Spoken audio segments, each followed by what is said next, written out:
Hello Acolytes and welcome back to another reading journal video. Yay! I'm doing my first monthly update, so this is my January reading wrap up. I'm gonna go through and basically fill in all of the spreads in this notebook, this journal here, my reading journal. And I'll also be talking about the books that I read this month. I should probably keep better day-to-day track of what I'm doing with my reading journal. I don't. I'm really bad at keeping up with it. There'll be some nice big days and some days where I didn't read anything, because that's how I tend to read. I read in bursts. Starting off, I have to grab my colors that are in my ledger here.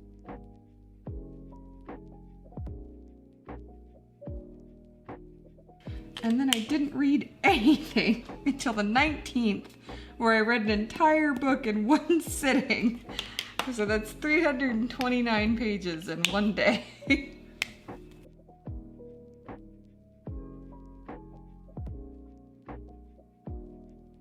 It's a very strange tracker, because I go for like a week at a time not reading anything, and then I'll read an entire book in like 2 days. That's my reading tracker updated. Yoink, we've got our 5-star reads, and yes, we have achieved a 5-star read this month. It's From Below by Darcy Coates. Here we have our first Gluin of the month, bam! It's a tiny little, oh god, can you even see? Focus, focus. It won't focus. It's a tiny little printed version of the cover of From Below. But it was the first book I read in the month and the best book I read in the month. Also, you remember I always talk about one of these? I found one! I'm so excited to use it. I've never used anything like this before. And then let's stick it down. Yoink. So that's our January book battle contestant. I keep track of my A to Z challenges in Storygraph. If you want to follow me on Storygraph, my username is Afterplague. It's also Afterplague on Goodreads. I update Goodreads more frequently while I'm reading, but Storygraph has all of my statistics and stuff. So either of those, I am Afterplague.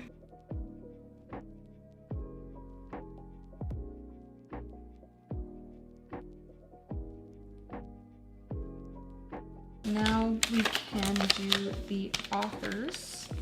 I was really worried about this challenge, but I'm already quite a ways done.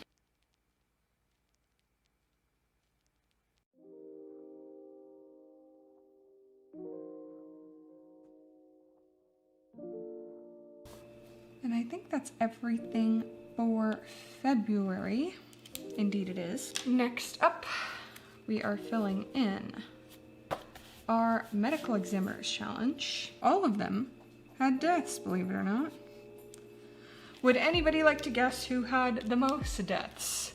Was it A thriller in a hospital setting, B, a true story about a shipwreck, or C, a story about a haunted house? The Nurse's Secret had, drum roll, 7 deaths. I know they're not lined up. I'm sorry. The Wager had 28 deaths. And Let Him In had 2, 4, 6, 8 deaths. So if you guess The Wager, you win nothing. Congrats. Now we get to paste in our little Nurse's Secret cover into our 1880/1890 spot, because I believe this took place in the 1890s. And then it just gets slotted right in there. Wow, I see why people use these. They're so convenient. Amazing. From Below is a story about a ghost ship, and there may or may not be ghosts, so it definitely counts as a paranormal horror story. So that's where we're gonna paste it in here, is in paranormal horror.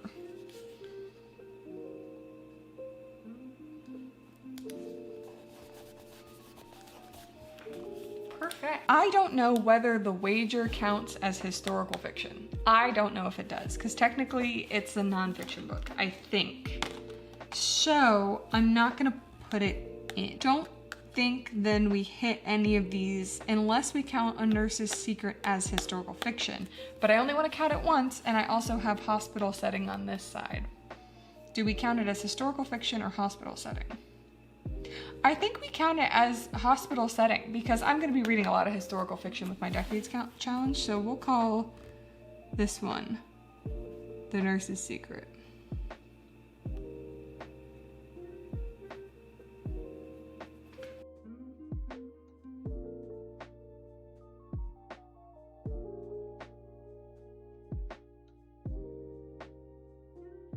Obviously, I have to fill in my books red here. I'm only gonna fill in the ones for January, even though it is February, and I have already read some. So you guys will have to wait until my February wrap up to see. What's this? With something nibbling? Yeah, too. I lost the little green bag that came in. That must be from it. I took it out of the bag and I set it down. I bet you one of those little dogs stole it because I was looking around everywhere for it and I couldn't find it. I was like, there's no way, I just put this on the ground. So I bet you one of the little dogs snuck it. You mean this little guy? Yes! Those little thieves! Rory was just chewing it now. Oh my God. Why did I think that was green? I don't know. Oh, it's because it's got green writing on it, that's why. Oh my gosh, no wonder I couldn't find it. I looked for it for like 10 minutes. Yeah, no, Rory was chewing it in the bed. I saw somebody chewing something in the playpen, and I was like, oh, it's probably just like a little ice cube or something I dropped. But no, it was that. They're horrible, nasty little creatures. It's Rory, not me. Well, I wouldn't doubt that Bindi was the one that snatched it in the first place. She's a bit of a sock fiend. Bindi loves socks.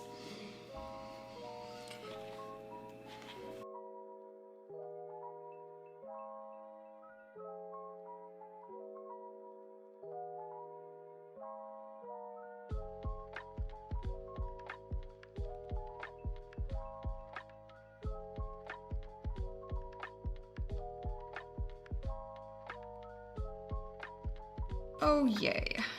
Now we get to the hard part. So I need to do my title page for January. And I have a whole bunch of stuff printed for it. I just don't know where it went.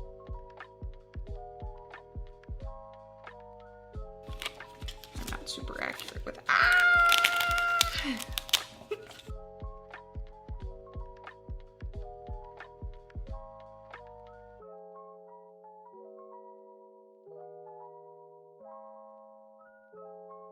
I don't do a whole lot of like collages, so I'm not entirely sure like how to make sure I'm balancing everything. I'm sort of just going based off vibes. I wanted sort of a dark academia theme for this January page. Just because I feel like January is a good time for that. Like Christmas is really festive, but January it's cold. But there isn't like as much holiday mirth, I suppose, holiday cheer.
So it took a while, especially trying to peel this gosh darn gold foil. It always takes me forever. But I'm actually pretty happy with how the final collage turned out for this. I think it's actually really cool. It gives off a nice vibe, and it's very shocking, I guess is the word I'm looking for. It's very obvious that this is the start of something, so I'm very happy with that actually. I'm excited to do my one for February now because I think this looks really good. So now we're going to do essentially my January start page. I glued this down before I remembered that usually I decorate the corners on these things. So let's do that. I think I'm just gonna do like a simple sort of corner. So this is a book I actually did not end up reading. It was for one of the book clubs, and I couldn't. It was, I know that it's like a classic. I just couldn't. It was really, really boring. I feel bad even saying that, but I read, gosh, a lot, maybe 70 pages of it or something like that. I don't usually DNF books. I'm trying to get better about DNFing books that I just don't enjoy, and I don't think I'm going to enjoy. So I DNF'd that. At the very least, it didn't have anything that intrigued me, and I just didn't enjoy. I know that it's accurate for the time, but I don't know, I didn't enjoy the reductionist way it was speaking about women, and it's like, you know, again, it's like, I know that that's just how it is, you know, if you're making an accurate story to the times, but I was still just not interested in sitting through it.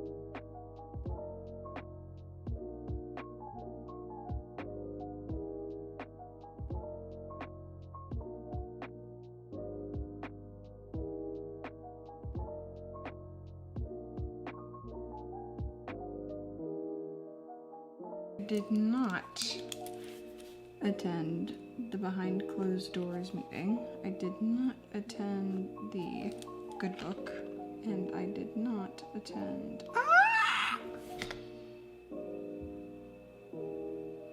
Guys, I literally did attend this one. What am I talking about?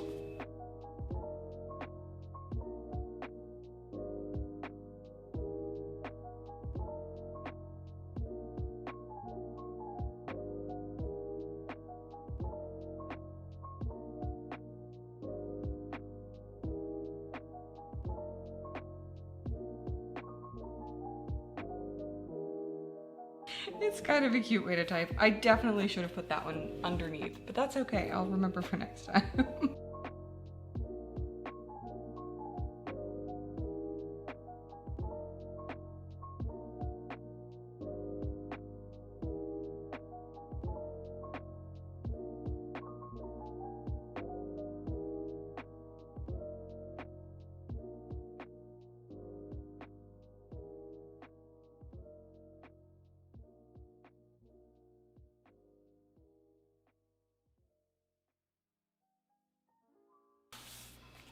So that's this page kind of done. I do want to give it a little decoration here at the bottom.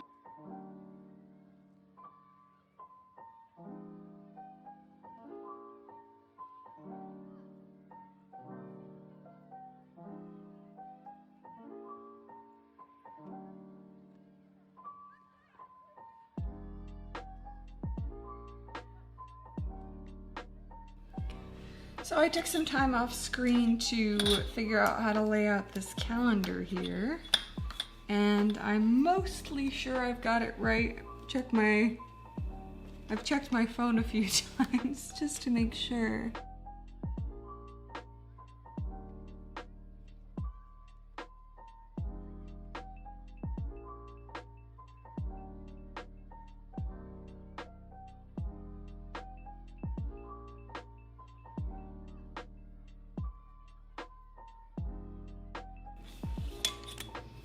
Perfect. Now I just don't mess up the numbering and I'm good.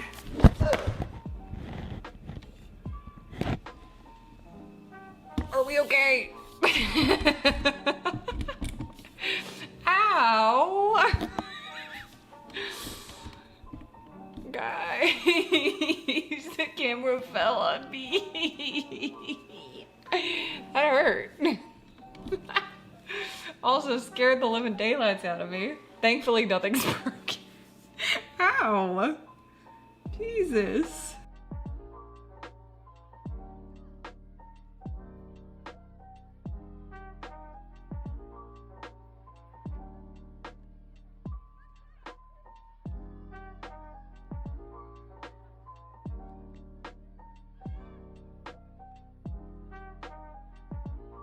I can't believe my camera fell on me.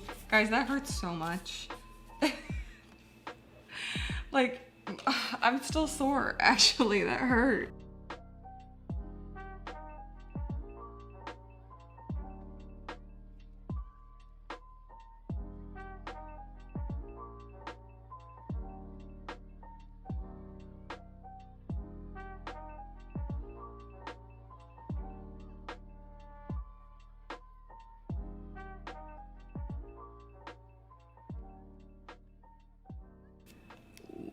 Bam.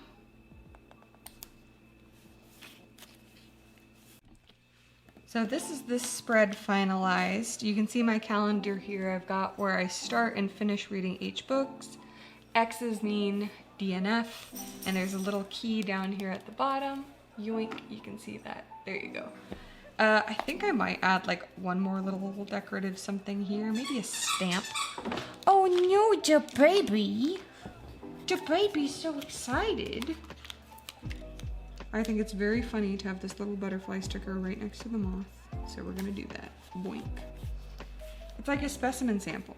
And I'm gonna put a little flower next to him too, just because I feel like as a butterfly, he needs a flower, right?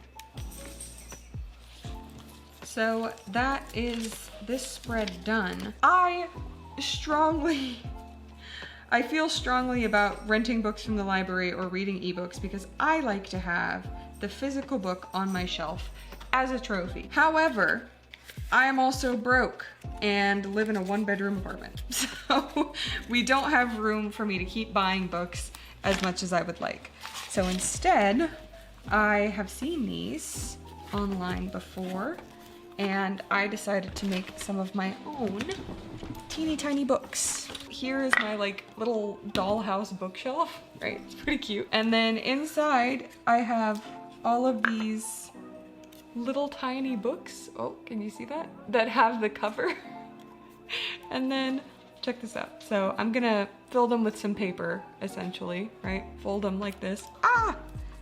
And then when you stick it in the bookshelf, it looks just like the little book, right? Well, he's all flat right now, but you'll see what I'm talking about. And then this is thick paper, so I'm probably only gonna need like that.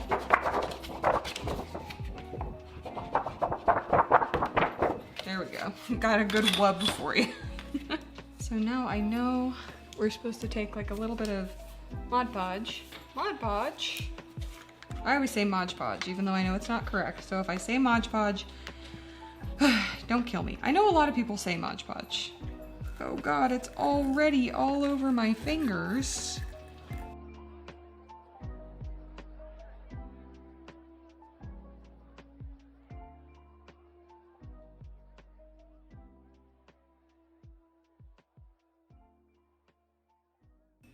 It's a tiny book. Look at that. Look at how cute it is. I really like how fast the Mod Podge dries. I mean, I guess that's literally its core feature because it's paper mache. I guess what I'm doing here on a very micro level is paper mache. Gotta make sure we get in the spine of the book. Can't let it be a spineless book. I am definitely gonna have to remake this one. I screwed it up so bad. Damn it. So now let's do this correctly. Ah! How could I have not foreseen this coming? We're just gonna hold that for...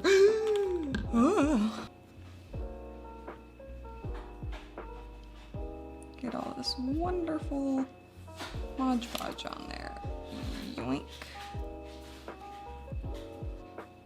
I don't know if you guys can see the wine. Is it in frame? It is.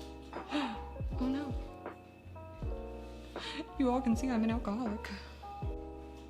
Ta-da! Look at that. Bam! Oh, and it unfocused. Attach, excuse me, rude. These two. And of course, we want to add some in the middle. How does it? There we go. All right, so we're back after making the mini books. I'm gonna show them off to you real quick, if the camera will let me.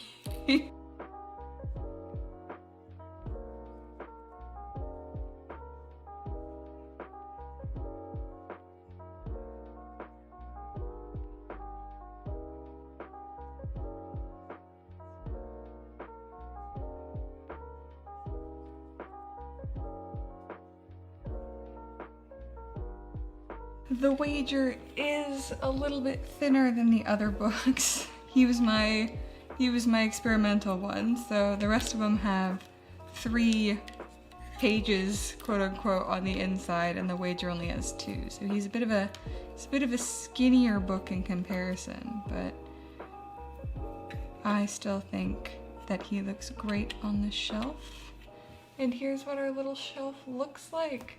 So as I continue to read, I'm going to keep making more of these little books so I can save money. I'm really trying not to spend too much money on books this year. So I'm renting books from the library and reading on e-readers as much as I can. I'm doing my part not to consume books at an irresponsible rate, you know, just buying to buy. I'm going to decorate my actual review pages now, and I think I'm gonna pop into voiceover so I can actually talk you guys through my reviews without having to stop and think about what I'm actually doing to decorate here. So you're probably gonna hear me in voiceover. In From Below, the SS Arcadia vanished without a trace during a routine voyage. There was an emergency message broadcast, but neither the ship nor the crew could be found. 60 years later, its wreck has finally been discovered more than 300 miles from its intended course. Cove, a documentarian, and her dive team have been granted permission to explore the Arcadia. They're examining the wreck, filming everything, and if possible, uncovering why the ship sank. But the Arcadia is not exactly as it seems, and Cove and her team might not be as safe as they think they are. The first book I read in 2024 was From Below by Darcy Coates. I wasn't sure what to expect when I chose it at the bookstore. It's not my usual read. I tend to avoid outright horror, and I typically just read thrillers. But the idea of a dive team stuck deep under the ocean's surface was scary enough on its own. It didn't even have to have any other horror or supernatural elements. Just the idea of being at the bottom of the ocean was terrifying, and I had to find out what the book was about. So I had one of the most unique reading experiences I've ever had with this novel. I read a good amount of thriller novels, things that are supposed to be tense, but nothing has quite gripped me like From Below. At some points, I was physically shaking. I was sitting under the covers, I was pulling the blankets up to my chest, not necessarily because I was terrified, but because it was so tense that my body was shaking from how tightly I was wound. I was constantly nervous for the dive team. I was worried about their air supply all the time, and their visibility as well. And the Arcadia, the ship, is a massively claustrophobic environment. There were extremely vivid descriptions that brought me into the belly of the ship, and I felt like I was there. I understand a lot of the criticisms I see for this book. It is very slow-paced, but also I think that the structure of it does somewhat make up for the pace feeling a bit slow at times, and also the tension never really left. So even though it was slow, it just felt like more and more and more tension was building. I never wanted to put this book down. And as I said, I really enjoyed the structure. It flipped back and forth between the past and the present, with us watching the dive team and their exploration of the ship, and then going back in time to see the Arcadia and what was actually going on in the ship. I feel like it really kept the book moving at a good pace. If there was just the mystery and the entire time we were with the dive team and we didn't get answers for such a long time, it would have felt like it dragged, and I would have probably felt less intrigued. but we would get questions in the dive chapters, and then in the next couple Arcadia chapters, we would get the answers for what these things were. And then we would be presented with something that happened in the Arcadia, and we would go to the dive team, and they would see what had happened and be baffled by it. So there's this great sense of dramatic irony where the reader knows what's going on when the dive team doesn't. For example, the dive team is looking for another entrance to the ship, and we go back to the Arcadia and we hear that they're going to board up all the windows. And so when the dive team comes to the windows in the next chapter, you already know that they're boarded up and they're going to have to find another way into the ship. So it's like that. There's this great balance between the past and the present, and neither one feels like it's dragging or that there's too many mysteries and not enough answers. I feel like the one place From Below dips a little bit is the characters. There's a lot of them, and we do get to know them fairly quickly, and they are all individual. I can still picture them all in my head, what they look like, their personality, that kind of thing. But From Below is a very plot-driven book. I would say that there is almost no character development. There's very, very little. That, however, didn't stop me from wanting them all to stay alive. It's very much like a horror slasher movie where there isn't necessarily a lot going on beneath the character archetypes, but you still don't want them all to die, you know? The atmosphere that Coates was able to build was amazing, both in the chapters in the sunken Arcadia and on board before she sank. The water was oppressive and the ship a terrifying location. I never forgot that the crew was deep under the sea, and any issue would be a step towards death. Some I also noticed in the reviews commented negatively on certain features that were repeated, like the swimming or multiple mentions of silt and how silt could decrease their visibility.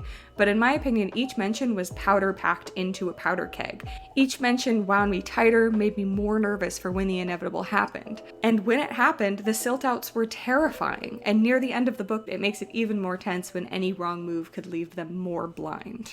The past Arcadia was surprisingly just as claustrophobic, even though movement on board was easier. There's the sensation of tapping on the walls or a really muggy condensation of fog. They were described so vividly I felt like I could taste it, and the escalation happened at exactly the right pace. Each act increased the horror beyond what I was expecting. I was shocked by some of the twists and turns. I was so intrigued. Throughout the entire book, I had so many theories while I was reading. I wondered whether it was a disease or a plague. I thought it might be ghosts. I wondered about the origins of things they find on the ship and what could have possibly happened to make it sink. I desperately wanted to know what was going on, and it was impossible to put down, even though it was a quite extensive book. I think the singular complaint I have about the structure was a logical one. Unfortunately, there is sort of this underlying idea that if anything too terrible happened on the first dive or the second dive, they wouldn't go back for more, right? So there was at least some level of like, well, nobody's going to die or be seriously injured. So that did take away from some of the tension a little bit, but I was still quite frightened for them. And there was something that happened near the end that made me very angry. I liked some of the writing that it led to, but in my opinion it was repetitive, unnecessary, made me dislike some of the characters a little bit more. It was unfortunate because I was enjoying the book thoroughly, and for a while there I nearly put it down because I was so mad. I really liked how it wrapped up. I'm glad I finished it, but because of that thing happening in the last act, it felt like there was little to no falling action, and it made the ending all feel a little bit rushed. There's also sort of an element of an it was all a dream twist, or it was all a hallucination twist. Thankfully, that's not what the twist is, but I was a bit concerned when I was first reading. I sort of was like, no way, this can't be it, you know? But thankfully, it is not that. It was just a little bit concerning to me that might be the direction that we were heading in. Thankfully not. Overall, I loved this book. The writing was amazing, the mystery was very well put together, and I had the largest emotional response to a book I've had in years. If you're alright with a slow build and some ambiguous answers, I couldn't recommend this novel enough. I give From Below 5 stars. So that's our first one finished. What do we think about the format? I know it's a little bit simple. Maybe I'll add a little bit of like that gold leaf up here at the top, but I do mostly want to keep these pages simple so that I can actually, write the review. And I think I really like how this format turned out. So I'm very happy with this. I went from a book I really loved to reading a book I really hated. I truly don't think I've ever read a book that I was so disappointed in. I've heard a lot of things about Behind Closed Doors from B.A. Paris. I always see it in bookstores. It's very popular. It was one of my book club reads for the month, and I was excited to read it because I'm like, oh, I've always kind of picked this up and put it down and picked it up and put it down. It was really bad. I'm sorry, it was terrible. If you like this book, I'm not trying to dig at you, I promise. I can't explain a single thing about this book I liked. I was intrigued by the premise, and I wanted to like it, but I was so disappointed in the experience, and I only barely made it through. Behind Closed Doors is about Grace and Jack Angel and how their perfect married life isn't exactly as perfect as it seems. And the first chapter does actually create that intrigue. There's a dinner party where Grace is managing everything, including herself, for the approval of her husband, and we immediately get the impression that he's a controlling and possibly dangerous man. Initially, I thought that we might get a twist beyond just that he's abusive, because I believe that's evident from even reading the description on the back. However, there is no further twist, and the book continues exactly as you expect. Grace she's not a very interesting protagonist. The novel is told in two timelines, the past and the present, and in the present, Grace does basically nothing to forward the main plot, and no one else does either. It's just her being depressed and abused for 100 pages. In the past, she is trying to do things. She's trying to escape him, and she keeps getting shut down. And so it makes sense somewhat that Grace would be worried and not want to do things in the present because she's worried about being punished by him. However, that means that she's not doing anything to escape him, and there is an approaching deadline. So essentially, Jack is a bad man, and he sort of wants to kidnap her younger sister, Millie. That's what's going on. And she doesn't do anything to protect her sister. She doesn't have a plan. She's not trying to come up with a plan. She's not doing anything. She's just there. She's worried about Jack, and that's it. That's all I can say is that she's worried. She's just trying to be good and just trying not to annoy Jack so she doesn't get punished, but not making any plans for the future. And Jack isn't a good villain. I'm sorry, he's just not. There's no nuance to him whatsoever. He's cartoonishly evil, and he has no motivation beyond wanting to smell fear. It's weird. It's really weird. He drops his entire backstory in 2 paragraphs with no emotion or effect on the narrative. It's just, his motivations are so weak. He's an incredibly well-connected lawyer, so he keeps Grace trapped with the threat that no one will believe her. She tries to escape several times in the past chapters, and Jack solves this by making her appear mentally ill. I think that this could be interesting. It speaks to the dismissive way that women's allegations are treated sometimes, and the infantilization of women. She's just a woman. I'm a man. Who are you going to believe? But Grace doesn't end the story by being believed, so this theme doesn't go anywhere. I can understand the attempt to set it up, but there's no resolution to this theme. It's just like, yeah, if you're a woman and a man is saying that he didn't abuse you, you're not going to be believed. Boo-hoo, you know? It's an incredibly weird resolution to the theme. The only characters that I liked and truly moved the story forward were Millie and Esther. We get the immediate vibe that Esther can tell something is off and that she isn't afraid to challenge Jack, but unfortunately she plays the smallest role possible in Grace escaping.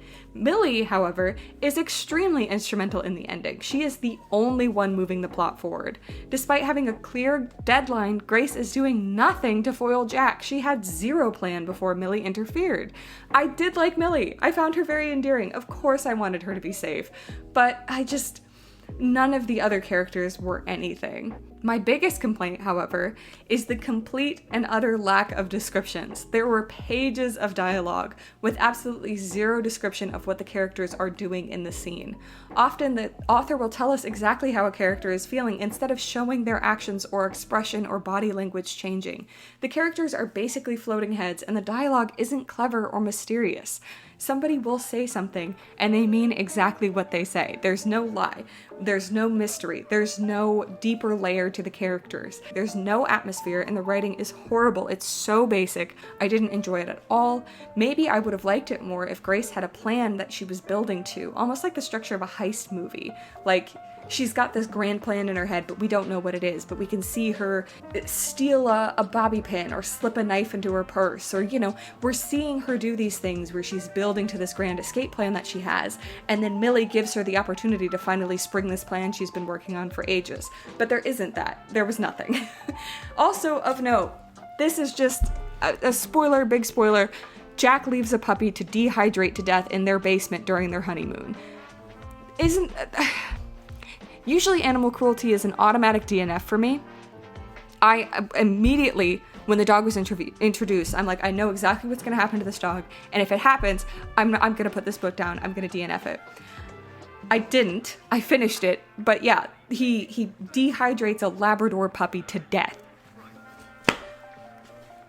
Guys, I can't recommend it. I think the writing is abysmal, the plot is boring, read anything else. Do not read this book. I give Behind Closed Doors 1 star. The next book I read was The Nurse's Secret by Amanda Skinandor. I think that's how you pronounce her last name. I don't know. The grim setting of 1880s New York is tough, filthy, and difficult to survive, but Una is a character who does extremely well. She's smart, resourceful, and filled with determination, and so she survives as a pickpocket on the street. When she's implicated in a murder, she decides that the best place to lay low is Bellevue Academy, a training school for nurses. However, she's not as safe as she seems. When people from her old life come knocking, she finds out that the murderer might be in their midst. The Nurse's Secret was my first historical fiction read in quite a long time. Often I avoid the genre because of the historically accurate way women are portrayed, spoken about, assaulted.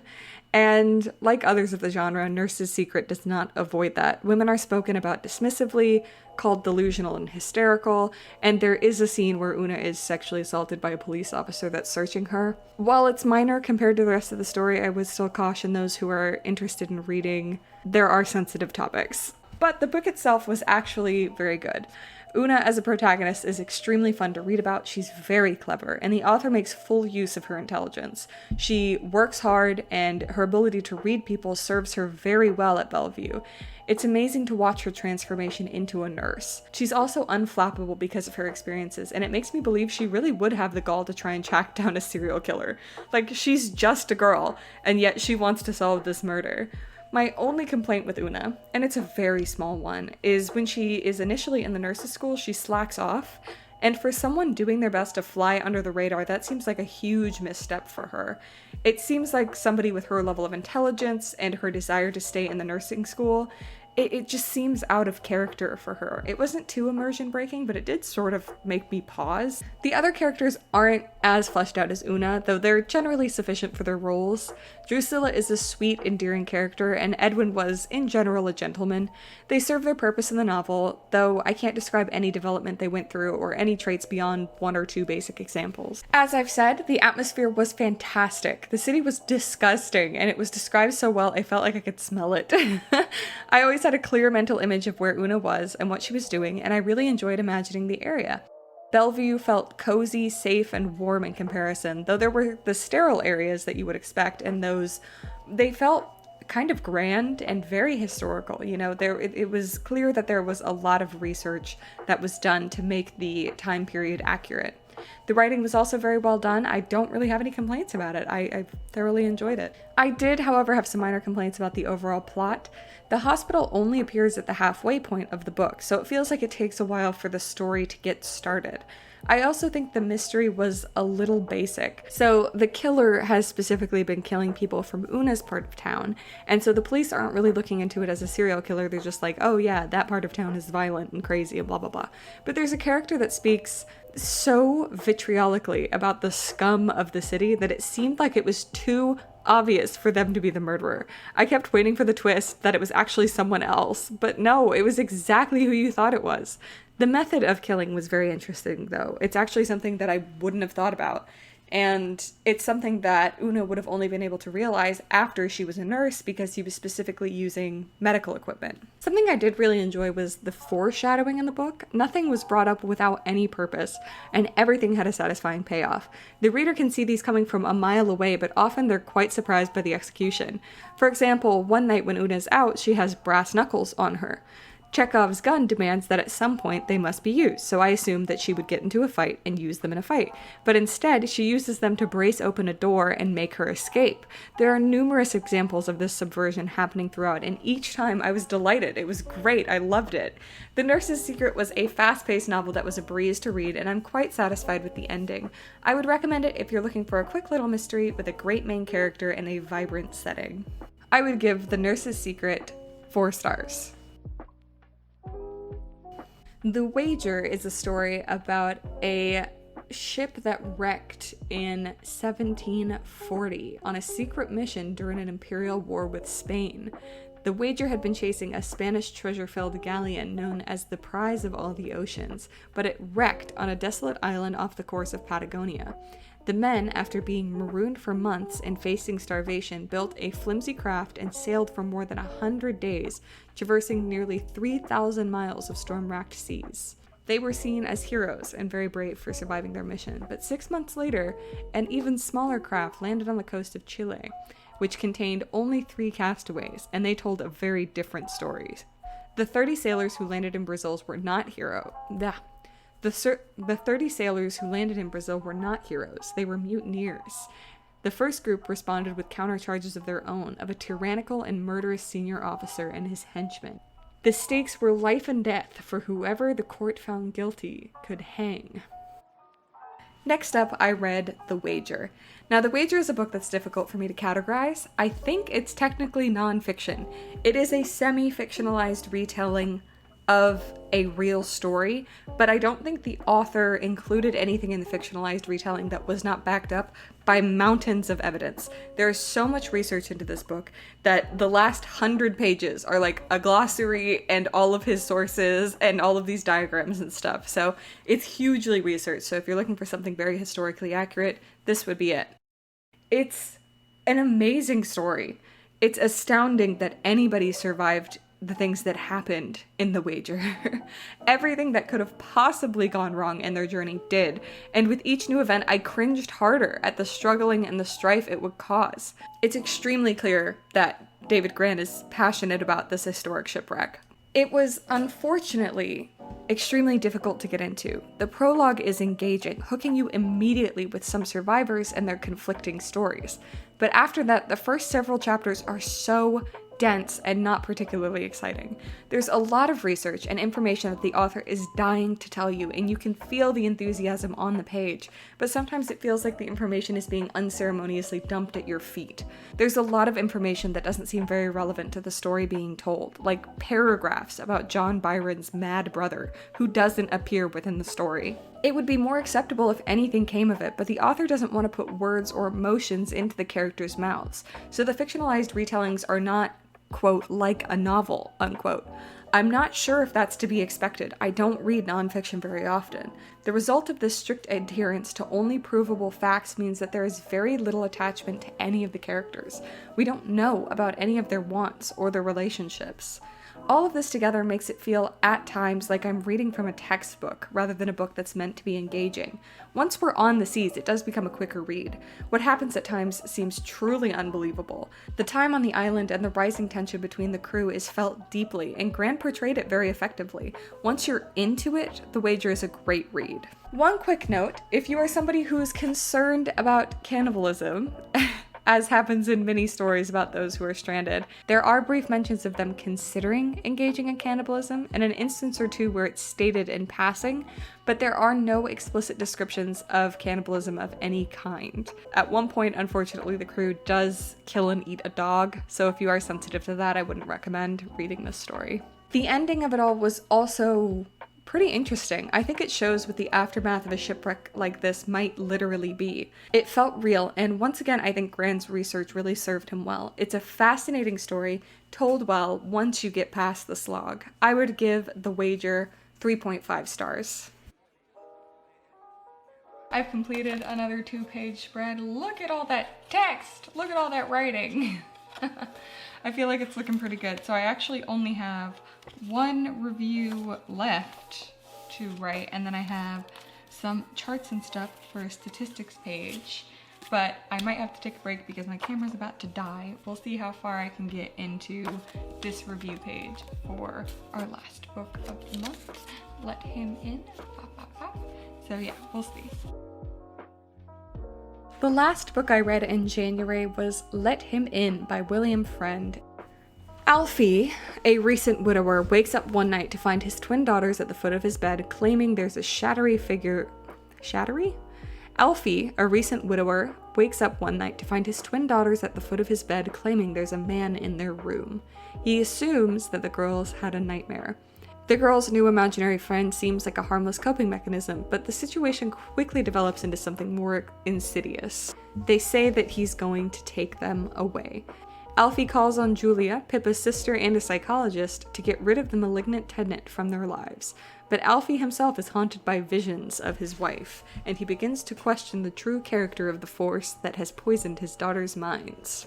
I wish I liked it more. It's exactly the kind of supernatural story that would usually freak me out, but unfortunately, I was really let down. The writing was wonderful at times. It created metaphors and language that was meaningful but not too flowery, and I really noticed it and appreciated that aspect. It's everything else I was let down by. The characters and the plot are so nothing. I know that's an odd descriptor, but it's the only one I can think of. The story is slow and unsatisfying, and maybe that's the point, but when you give us nothing else, it's unforgivable. Like I said, the characters are uninspired, unimportant, undefined. Alfie, one of our perspective characters, is so nothing that I can't even really describe his personality. I gave him a pass at first because he's grieving throughout the story, so I thought he might be numb. However, as the story progresses, he still doesn't display any personality. He's an irresponsible alcoholic who spends most of the book chasing ghosts of his recently dead wife and ignoring his daughters. He's physically abusive to them at times as well, though it's mild. And to top it all off, he gets together with his dead wife's twin sister. He's terrible. He's horrible. Julia is our other POV, and I like her more solely because she actually has a personality. She's anxious and judgmental and a pessimist at heart. She's not overly compelling, but she's trying to move the plot forward. Julia knows the secrets of the house and some sort of ritual that let the demon in, and she feels a lot of guilt for her part in the history of the house. She's also trying to help the twin girls, unlike Alfie, whose feelings towards them range from annoyance to jealousy. The twins are also entirely non-characters, so much so that I can't even remember one of their names. It's Sylvia, and one of them starts with a C. They have traits technically told to us, but they almost never display the traits that they're assigned. They speak and act in unison so often that they might as well be one character. The only real narrative reason for them to be twins is there's like cult rituals, and there's some level of commentary on parental favoritism, though it's not very meaningful commentary. It basically just says parents have favorites and it can negatively affect their children, and it stops there. It's just, the characters are so bad. I can't get over how much I do not like Alfie. The atmosphere is really hard to judge. The house feels like a real lived-in space, and areas are described well enough, but at the same time, the tension that the book is trying to build never really materialized. I had an emotional response once or twice, and at no point was I frightened. And this is exactly the kind of thing that usually terrifies me. Maybe it's just because the villain's name is stupid. They call him Black Mamba, and I'm like, I love snakes, and also Black Mamba isn't a very scary snake, you know? I understand why it's like the most venomous snake, but come on, Black Mamba, it kind of sounds like a dance move. I can't get over it. And also, I don't think it's creepy when kids say creepy stuff. Like, kids do that. They just do that all the time. Kids have great imaginations, and they will 100% say creepy, terrifying, horrifying shit all the time. And it's just kids. So I don't know if I've just worked with kids enough where I'm like, oh yeah, this is just a normal day with a couple of twins, you know? But I was not scared at any point.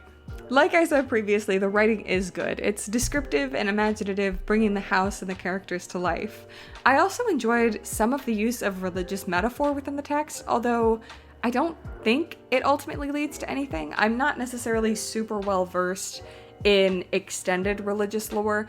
I do know a little bit, but I don't know if I know enough to really pick up what it's trying to put down.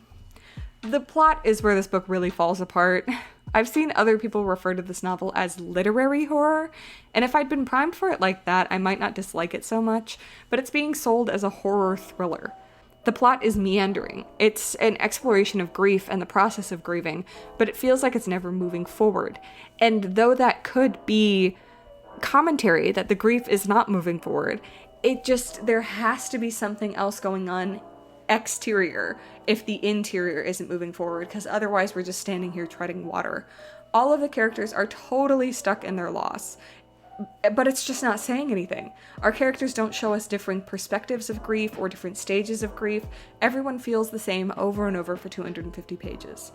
Black Mamba, the imaginary friend as a concept, isn't terrible. It's a manifestation of the twins' bond and a symbol of their lost mother. But again, the name is ridiculous, and he never really acts in a way that has meaning. I understand that there's like some meaning towards his shape-shifting and some meaning towards him trying to take over the household. It's just there's no conclusion to any of that. I understand that he's a black mamba because that's the way their mother Pippa died, an animal bite that caused her to go into anaphylactic shock, but he's also many other animals and a man, so I'm not sure why he's a black mamba. Is he a manifestation of their absent father? The ending of the book might allude to that, but I'm getting ahead of myself, I guess. Spoilers, obviously. Julia comes to the family for a few days to treat the girls, and in the middle of the night, Black Mamba leads her to Alfie's bedroom, where they have sex, while Alfie thinks he's hallucinating Pippa. That doesn't sound like consent to me. Then afterwards, Julia goes for a walk to get some air, and Alfie goes to follow her, but he gets distracted because their basement door is open and he thinks that Pippa's inside. Ultimately, he chooses Pippa in the basement and is dragged beneath the floor by Black Mamba. Symbolically, I understand. He's chosen to remain in his grief. When presented with the opportunity to move forward with Julia, he rejects it and he's punished for it. Black Mamba takes his place as the children's dad, and he's doomed for eternity. It wouldn't be a terrible ending, and might even be sad, if I cared about Alfie at all, but I don't. I just don't. I don't care about Alfie. He was a horrible dad, and I think Black Mamba is probably going to be a better father. So I'm not sad that Alfie gets punished forever, because I think he deserves it. Anyway, I don't know if I'm supposed to be mad. I don't know what the author wants me to feel. There is also the question of religion in the book. There's a rumbling of something in the background, like a cult. There's some rituals that have to do with twins and some mention of the house being an occult location, but it's all ultimately meaningless because we don't get any answers. We don't know what the cult was doing, we don't know their beliefs, we don't know if they're evil, we don't know if they let Black Mamba in. I think it's insinuated that they did after the death of Michael, but it's spoken about in metaphor and flowery language about a door with a cross and a lock, and you have to lock the door, and it's so confusing, it's inscrutable. Everything is buried beneath hallucinations and dreams and demons, and it's not good. Ultimately, that's it. It's not good. It's confusing, it's messy, it's unresolved, it's illogical. I did not enjoy it. I can't recommend it. Don't read this book. I give Let Him In 2 stars.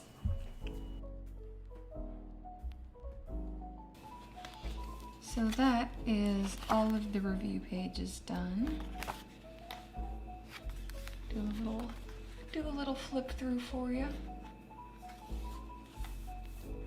There we go. All right, now these 2 cutouts are for books read and pages read. They're gonna go right next to each other here, though I am gonna decorate the edge some. Then I have, this is the average length of the books right underneath them. Then here I have genres read. And then I also have little pie charts for whether I read them physically or as an ebook. And I also have whether I owned or borrowed them. Basically what source they came from. So 4 of these books came from the library, and I owned one of them. So I'm really utilizing my library this year, just like I said I would. Yoink. So now I just have to decide how I want to decorate this page.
you guys just see me snip my hand? Oh my god, that hurt.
Four. 1,684 pages.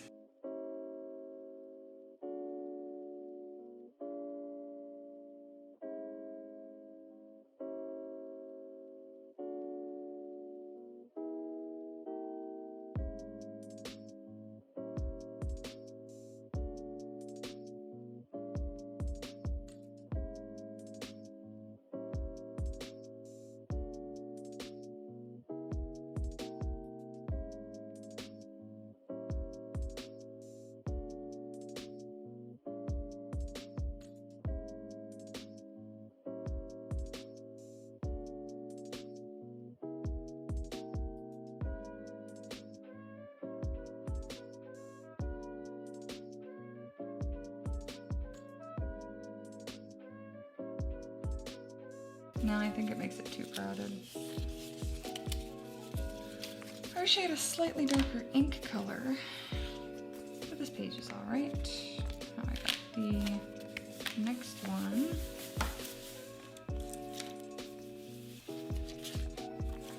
Which I would like to start by putting some of this down. Just straight in the middle.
So that is my finished January wrap-up. It was a long one, even though I feel like I didn't read that many books, but here is a final flip through of all of the pages that we did today.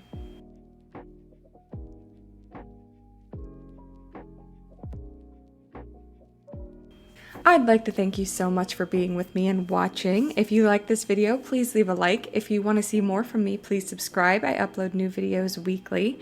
Follow me on all my other social media to get updates about what I'm doing, what I'm working on. I am After Plague pretty much everywhere: Instagram, TikTok, Twitch, Goodreads, and I am after_plague on Twitter. I have a book out. Did you know I have a book out? It's an illustrated collection of short horror stories. You can see it on my website, afterplagueart.myshopify.com. Thank you again so much for watching, and I hope you survive this post-plague world.